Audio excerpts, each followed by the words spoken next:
با سلام، جهت تعویض و معرفی دنده های گیربکس های اتومات هایما S7. بعد از تعویض روغن گیربکس نیاز به معرفی دنده ها به سیستم داریم. معمولا هم روغن گیربکس روی 40,000 تعویض بشه خوبه و بیشتر ازش استفاده نکنیم. پلیکس های خیلی بدی رو داخل روغن ما امروز دیدیم، مخصوصا برای این ماشین. بعد از تعویضش میذاریم ماشین روشن بمونه تا دمای روغن گیربکس به دمای 70 الی 80 درجه برسه.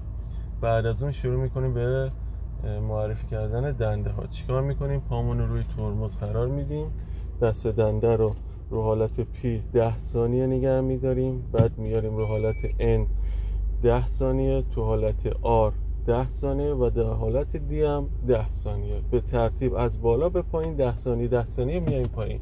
این عمل 3 الی 5 بار انجام بدین، عالیه. منم دارم میبینم الان تو حالت N 10 ثانیه، میرم تو حالت D وای میسم تا 10 ثانیه. تمام که شد باز برمیگردم N 10 ثانیه وای میسم.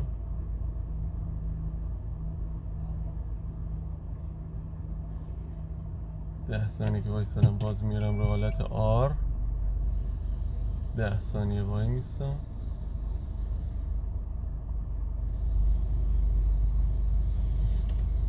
میرم حالت P باز 10 ثانیه وای میستم. میام حالت R